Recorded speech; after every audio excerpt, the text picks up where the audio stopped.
Patient is a cardiac patient and is taking aspirin 75 mg. So we told not to stop. So since cardiac patient, now we have to monitor the vitals and to start early with oxygen support is better, right? And to ask about the morning breakfast, whether it is correct or not. We should not allow hypoglycemia to come. So these are the precautions. Oxygen, hypoglycemia, and when giving LA you have to check the pulse oximeter, not to overload too much. So each jaw we will finish, then we will give some break. So this kind of cardiac patient, it is better to give the break, longer break, so that the local anesthetic in the systemic system will dilute. If you rush and give other jaw also early, chances of systemic toxicity of lignocaine will happen. So with adrenal we can give, there is no worry. Since it is a fully edentulous, no risk of any major bleeding. Even though we will open the flap, that is not a major issue. We may have to do the compression part after implant correctly. 5 minutes compression we need, because the platelet function will be affected by aspirin. Delayed onset bleeding may happen.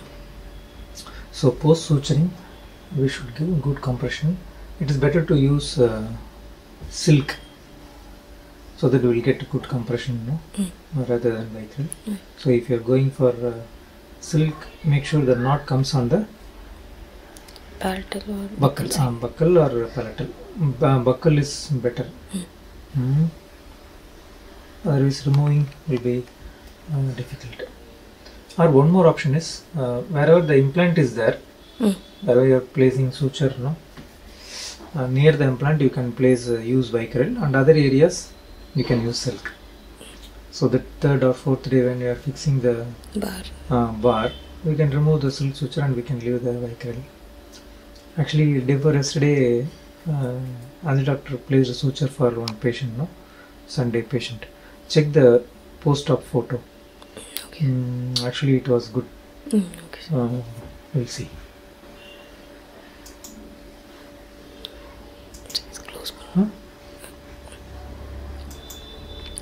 So how she did it? She didn't place any suture close to the implant. Okay. Just see the picture. So we'll see the extra oral. You can see the downward lip. And upper lip has been very thin. Right? That part is visible, very much less visible. The philtrum is absent. And we have to measure the upper lip length. Is he wearing a denture? No, sir. No? Sure? Okay, just ask, Okay, sir. So if he is wearing a denture, we have to take photos with the denture. Okay, sir. So if the lip length is more, we have to inform before that. Upper exposure cannot be, you cannot expect full.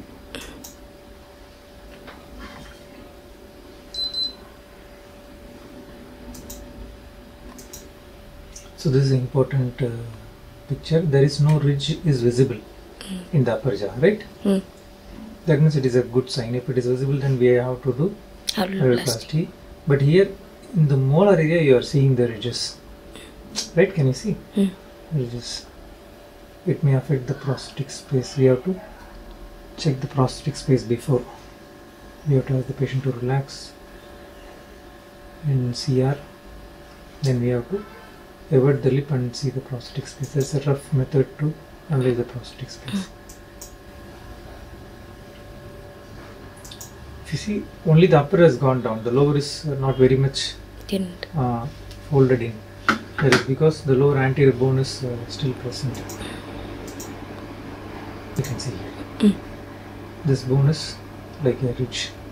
So that is why he is getting the support, the lower lip support from this ridge. This we have to do alveoloplasty.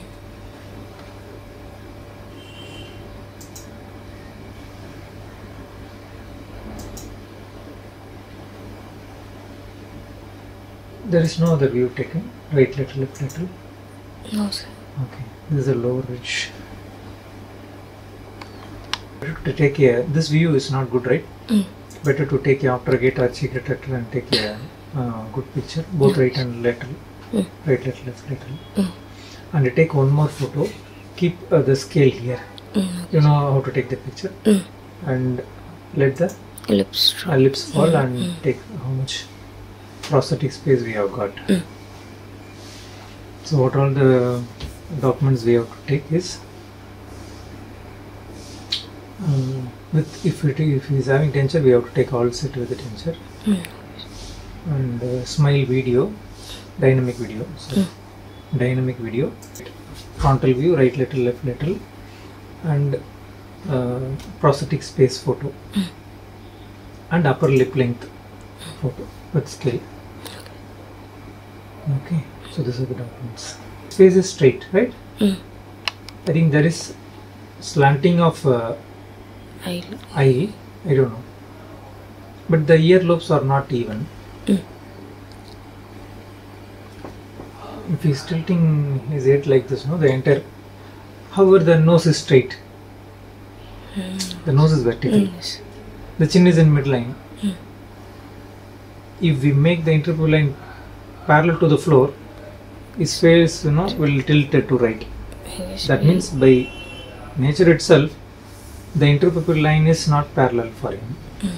The interalar eye is not parallel for him.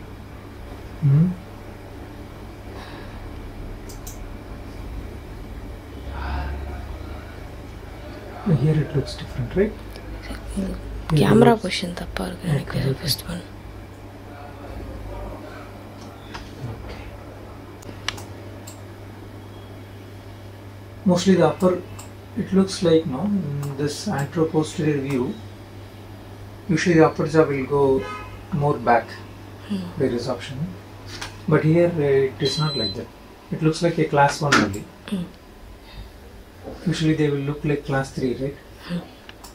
The reason is the maxilla is resorbed in the vertical direction, not in the horizontal direction. So that is a good thing. So only all the resorption has happened in the vertical direction. Here in this view itself, we can see there are a lot of prosthetic spaces there. Right? Maybe here we may need to do some mandibuloplasty, and maybe here we may need to do some shaping. That's it, right? This unevenness is there. The right side is perfect. There is no need to do anything. And if you see here in the pterygoid region, the prosthetic space becomes less. So if we place pterygoid, then we may have trouble, no? If you don't place implant in the mandible opposite pterygoid, no issues, right? If you place implant here also opposite to pterygoid, then we may have prosthetic difficulty. In that case, what is, we will open the flap in the pterygoid region and do some alveoplasty, tuberosity reduction. Here also, no? To be a soft bone.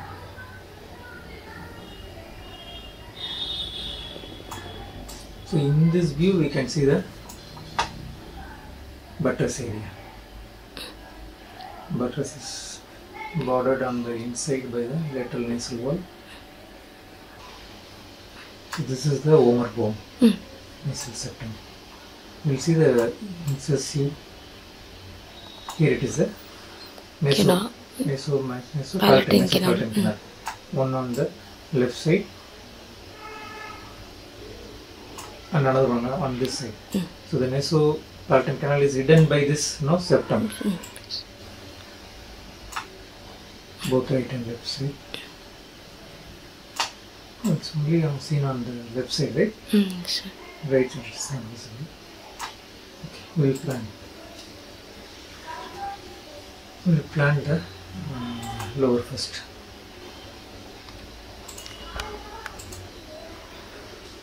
So as such, the bone quality is good. It is not very porous. Only here we have to do a alveoplasty. Interforamina, 4 implants, distal mandible, 2 implants. We will see the mantle foramen on right side.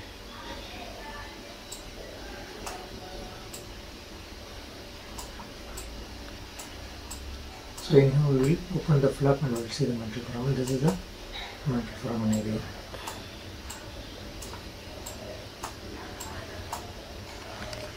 Okay. So exactly it is in the mental foramen area. In mental foramen area, you can place an implant. Anyhow, we will place implant in front of the mental foramen. It is in the fore area. This is fore. The anatomy is favorable, the bone quality is good. Okay. You will see the 360-degree view. And if you see here, this mental foramen order, anterior loop is coming. This is the anterior loop. So better to tilt slightly anteriorly. Okay.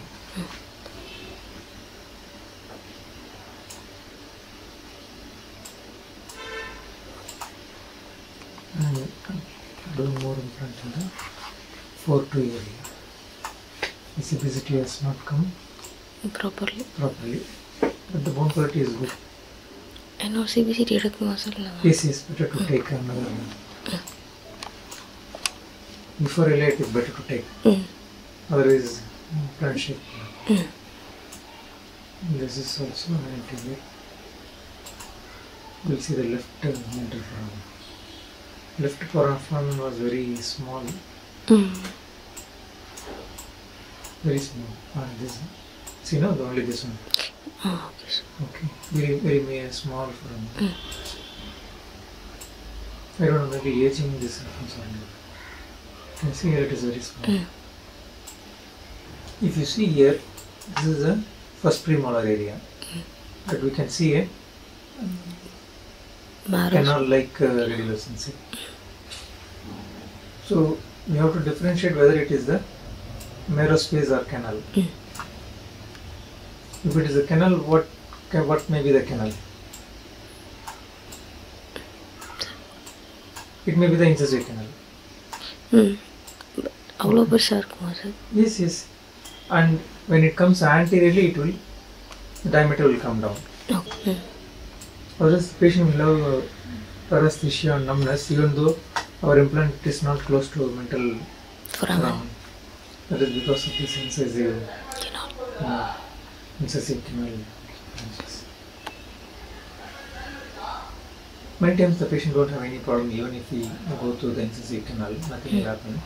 But sometimes recently one patient was telling me the right side. Okay, this is just distal to mental foramen. So what is this? Marrow space. Mental foramen. This is incisive in inferior now. Oh. This is distal to mental foramen. Oh, okay. Can you see the canal here? Yes. So the same size, the same radiolucency if you track anteriorly. I'm just tracking anteriorly. Okay, I will remove the premolar implant. So this is one technique to know whether it is a marrow or a nerve. So this is now, right? You don't have any doubt in it because this is now extending. This is going out as mental now, right? Okay, here you can see the two lines still. That means this is the incisive branch or the anterior lobe. Can you see? Now, what is this now? You have tracked that, no? You have tracked the radiolucency. It is continuing this as the radiolucency.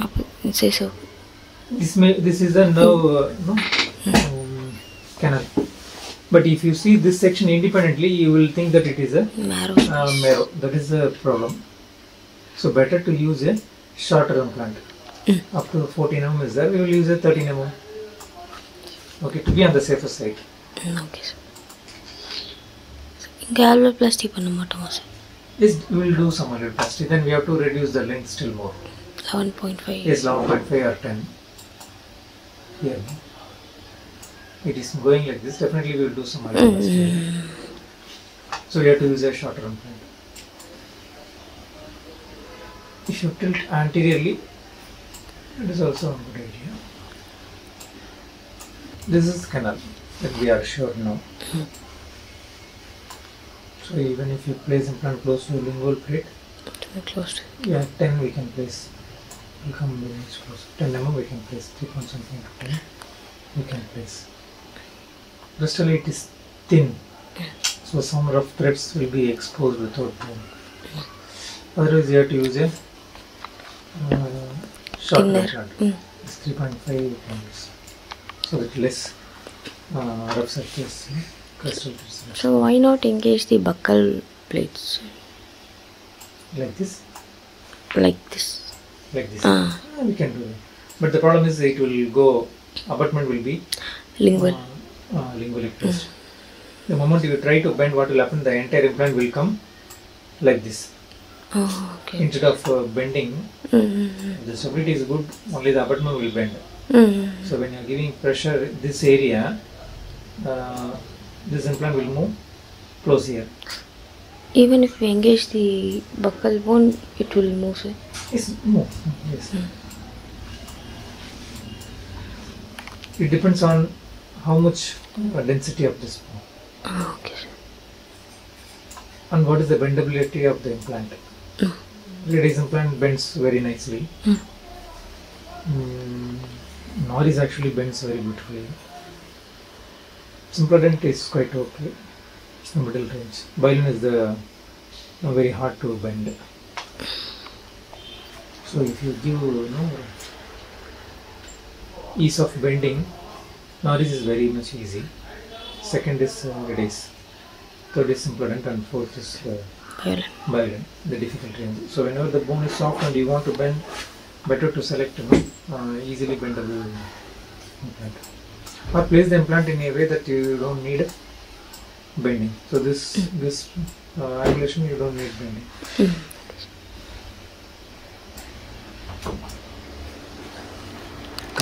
And implant almost in the sound.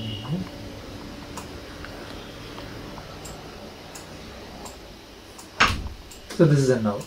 Okay, this is a nerve. Yes. So if you see the independent cross section, we don't know which is a nerve. So we have to see along with the other section. Anyhow, if you target the lingual cortical, then you don't have to worry about anything. 3.7 to 10 will be fine. Yes. So placing the implant here, we have to do valvuloplasty in the pterygoid or no need, sir? Oh, yes.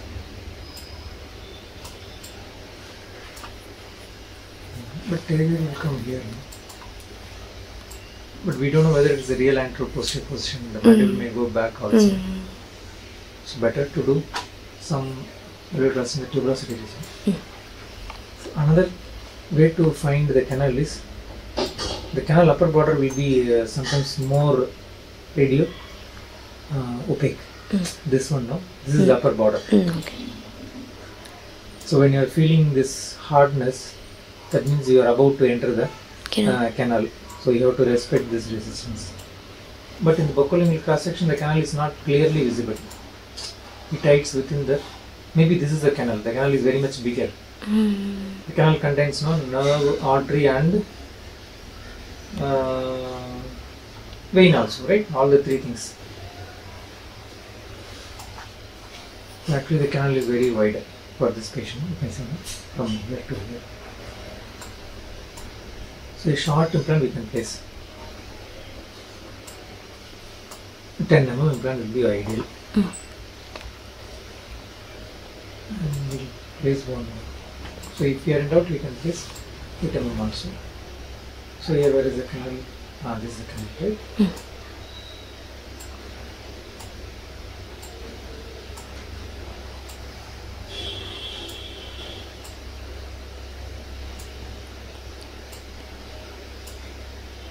So this is the canal. Compared to the mandible size, the canal is bigger. Yes. The mandible size is small, but the canal is almost 5.4 mm in diameter. In some canal you can see compartments. One compartment for vessel, one compartment nerve. You can see the difference. Okay. Here the ridge is very thin. right? Yes, sir. So we can try lingual cortical also. 3.5 into 12 we can place, and we can bend here. Can we use basal implants, sir, for Yes, bending? yes, we can place. Yes, we can use a basal 3.6 14. Okay. But the problem with using basal here is, here it is cortical, thin. Here it is cortical, but in between it is cancellous. So you will drill here and you will drill here, right? Yes, sir. The BCS implant will enter here. Once it enters the osteoporotic marrow, it will lose its direction. It cannot catch this osteotomy site. So if it is a compressive, the tip is sharp, no? So it will easily find, and so that is why in osteoporotic situations better to use compressive implant for lingual cortical. This kind of less bone distal mandible case are quite risky, no? Yes. You should splint the implants nicely. We'll see that.